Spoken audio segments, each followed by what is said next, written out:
Welcome to the Leading at the Next Level podcast with Dove Development and Consulting, the show built to provide ongoing support for your leadership journey. Before we move into today's lesson, let's make sure that we're on the same page. We've seen firsthand how much more is required to provide authentic leadership to a team than to simply manage based on the authority that might come with a title or a position. What we've learned through more than 50 combined years of leadership responsibility is that taking the extra steps to truly serve people and earn genuine influence always produces results that barking orders never will. If you'll stick with us to the end of the episode, we're going to share how you can get a complimentary trial to a resource that we've built that's like nothing else you've ever seen. Now, with that in mind, let's get to work and pick up where we left off last time by continuing to look at how the cost of confusion kills profitability. And we're going to start by looking at how meeting and exceeding the expectations of our teams really does drive results. The cost of confusion, it's going to hit our bottom line in so many different ways. Increased downtime, clarifying the details, quality errors, regardless of the industry or the process, maybe delayed deliveries, and in some cases, even lost customers. All those things kill profitability. Now, when we think about the statement I shared previously from Nikki Rankin's LinkedIn article, and I'll say it again here, managers are tasked with the profitability and the numbers for their departments or divisions. It's not hard to understand why those managers can get so frustrated with their team members when they underperform. What's often missed is just how common poor performance really is. Now, in August of 2015, I had the opportunity to be in what I felt like was a pretty small group of folks that was in a private session with John Maxwell at the beginning of an event that would essentially complete the first stage of the licensing process I was going through to use some of his material. Now, while this small group, it consisted of 300 to 400 people, it was just about 10% of the folks that would be participating in the entire event over the next few days that would certify us all. It was also much smaller than anything else that Cindy and I had ever seen John speak out live before. I mean, in those cases, it was often 10, 15, 20,000 people and so on. So I felt like that 400 people was relatively small. So one of the things that he stressed in this session, and since we would all be able to carry his name in some way, shape, or form using his material as we walked out of that in the days that followed, was how hard that he had worked throughout his career to really build and maintain a strong reputation. He also shared how much he really struggled with the idea of licensing people that he didn't personally know and understand what their values were to represent that reputation that he had worked on. Now, before you throw any stones at John or even in his direction for coming across as having too much ego or pride in his reputation that he'd worked so hard to earn, I'm going to challenge you to really consider what it feels like when maybe someone on your team or maybe even your children, when they do something that shines a negative light on you, your organization, your family, whatever. It can hurt, right? When other people have a poor representation of who you are and what you represent based on something someone else did that was not really 100% within your control. Especially when that something is so contrary to the values that we really, really hold most dear, right? So the thing that stood out to me the most during that 3 hour or so session, and it still rings true today, was what John asked each of us individually in that room to do. His request was that if we're going to use his name, we always commit to exceed expectations of every individual or organization that we work with. And he went on to share a statistic that both drove the point home that said, here's why it's so important. And it also emphasized how infrequently anybody really does that. John said, and he didn't cite a resource for this. And quite frankly, fast forward a bunch of years, I'm not sure it's quite as high as John said, but he said 80% of the population falls short of what's expected of them on a routine basis. I do think it's at least that much. He said around 15% does only the work necessary to deliver just what's expected of them, and they stop right there. And then he went on to say only about 5% ever take the initiative to exceed the expectations placed on them. Again, the 5%, I'm not sure it's quite that high at this point, and I could go into a whole different rabbit trail there. I'll fight the urge. Now, after explaining that, he went on to challenge us, everybody in that room, to consistently be in that 5%. And he shared several steps that he'd taken throughout his career to make sure that he himself was doing that for anybody that he interacted with, anybody that he served. Now, today, one of the things that Cindy and I do every time we meet with a potential client to discuss the work that we're going to be doing for them is we sit down and we go through a series of very, very detailed questions to be sure we know exactly what they need, how we can best support those needs, and how we can help their team members individually achieve results that deliver significant returns on whatever they invest through their time with us. We learn as much as we possibly can about the organization as a whole, as well as each individual that we're going to be interacting with through the process. Now, by doing that, we're able to really tailor everything that we do to their industry, to their issues that they're dealing with at that specific time. Now, quite frankly, I believe it would be extremely irresponsible on our part if we didn't do that, because that's the responsibility we've accepted. That's what we need to do. Now, would we as leaders, we accept that responsibility for the people around us, even if it's only tied to a title or position within an organization we work for, we'll be required to go beyond what the majority are ever going to do. And that ties right back to those numbers that John shared. Now, as leaders, we need to understand that many of the members of our teams may never take the steps necessary to remove the confusion that will keep them from meeting or even exceeding what's expected of them. And that's nearly always going to be up to us to make sure we're removing that confusion. We take those steps for the teams we lead. So here's where I'm going to challenge you. We need to face it. If we expect the members of our teams to take more responsibility than we do, we ain't leading them. And if we want our teams to achieve the kind of results that's only possible by always meeting and frequently exceeding what's expected of them, we absolutely have to make sure that each team member is completely clear on what those expectations are. We've got to remove the confusion. Now, if every single member, every single person that's part of our team, if they were in that 5% of the folks who always exceed expectations that John mentioned to us, that I've referenced here a couple of times, we'd either have maybe the best team in history, or we'd have a whole bunch of folks who were on their way to leading teams of their own. Now, while either of those would be outstanding, the likelihood of that truly applying to every one of them on our teams is fairly low, and that's okay. That's where our work begins, though, as leaders, right? Now, in a conversation with a business owner friend a couple of years ago, he shared an example with me from an interaction he had with one of his key team members just a few days before. And they were discussing progress on one of the construction projects that particular team member was overseeing. He was a key employee for them then, he still is today. And he asked, the owner asked, "Hey, what's your goal for the day?" And while that team member wasn't necessarily trying to be a wise guy, his response of going home at 4:30 this afternoon sure did come across as being a wise guy. Now, again, I'm going to stress, he was a key team member. And if he had that as his primary goal for what the team he was leading accomplished that day, what are the odds that anybody on that team that he was responsible for had a more specific goal? I don't think it was very high. Now, most folks, they hear a story like that and they blow it off as something that could never happen to my team.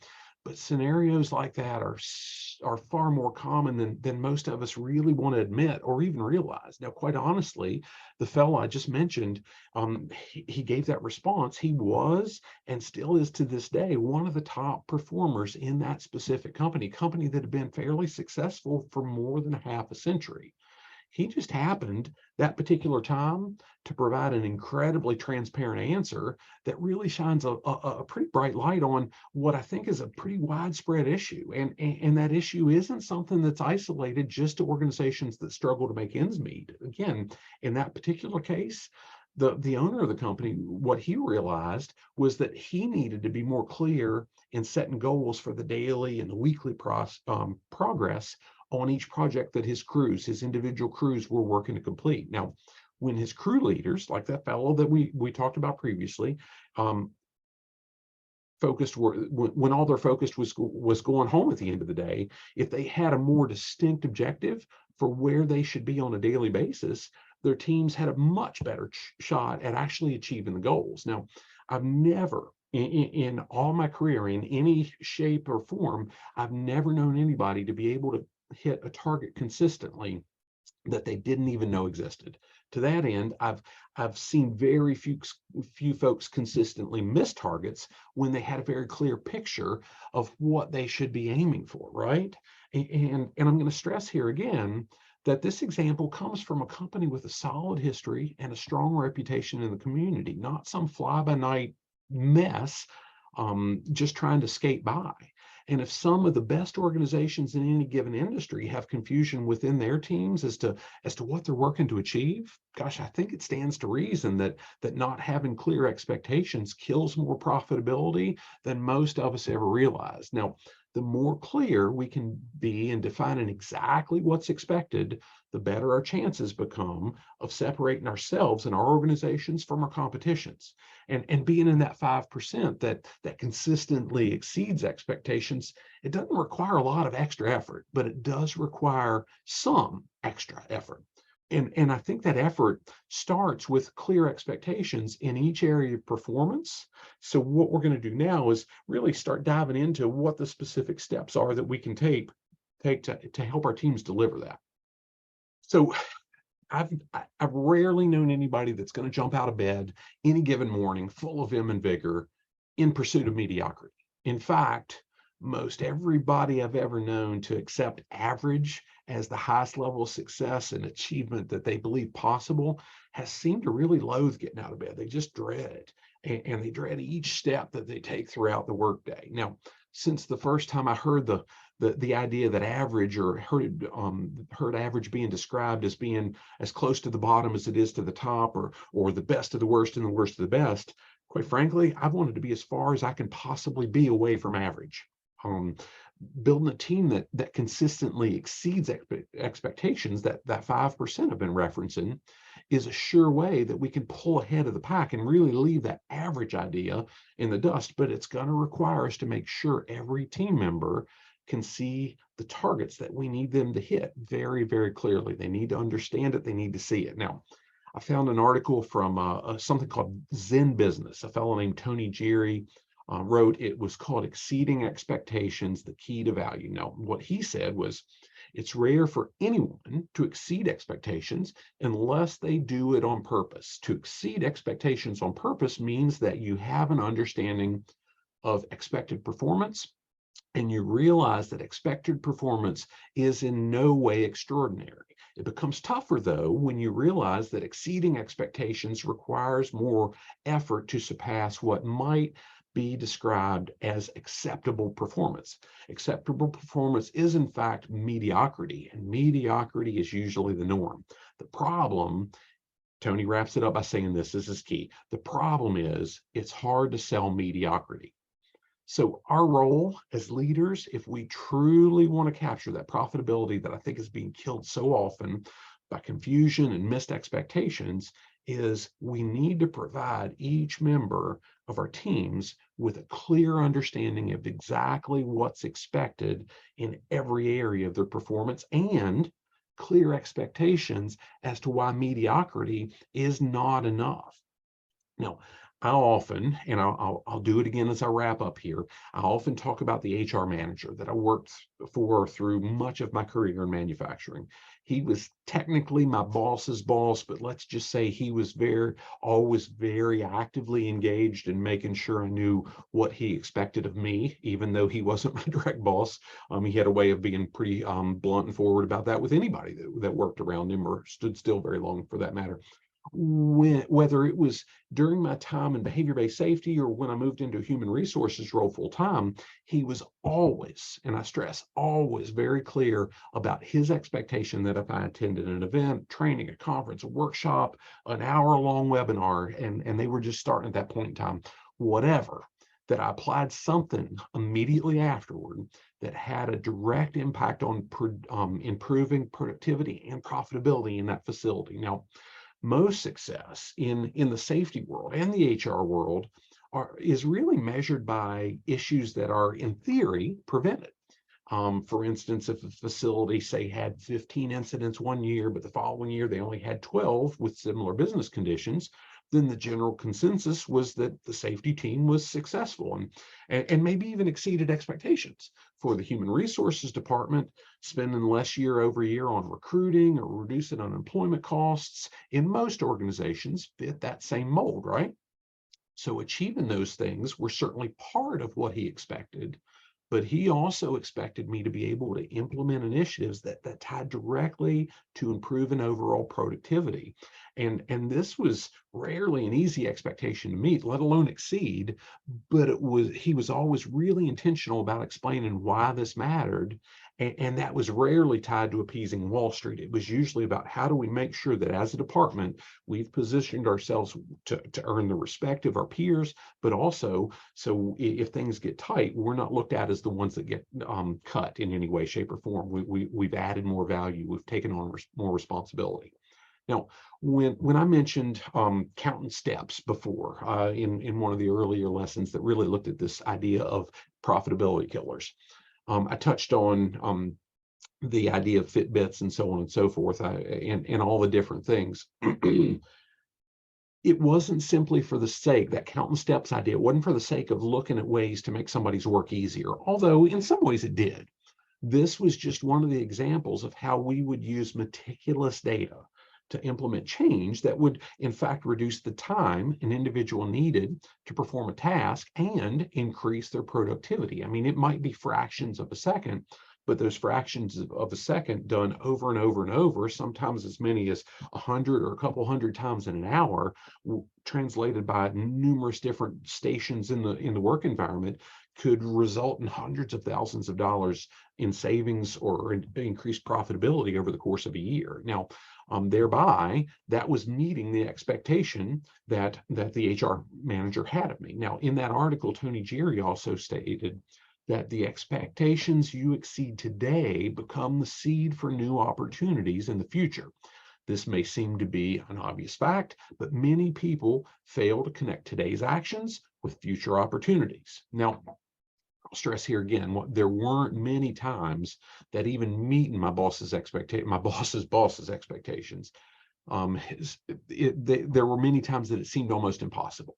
Him setting those expectations and holding me accountable to them, however, has really become the seed for more new opportunities than I can really count, because it's always been how do we impact profitability and productivity as opposed to how do we avoid cost. And that's been a separator because we've really taken on that responsibility. Now, if we're going to do the same thing for the teams we lead, you and I, we will have to be as intentional about setting clear expectations that really define the measurable results necessary to stay well above average and to pull ahead of the pack that we're part of.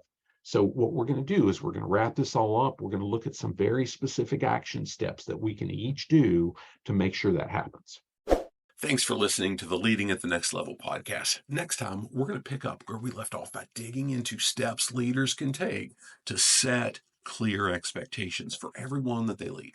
If you'd like to go deeper, though, into anything that we've shared here, or you need continuing education credits for your professional credential, send us an email at admin@dove-development.net, and we'd be happy to hook you up with a 45-day all-access trial to our complete Leading at the Next Level program at no cost. The full program includes access to well over 100 hours of digital lessons, complete with slides and action-based assessments to really help you capture measurable bottom-line improvements in your organization.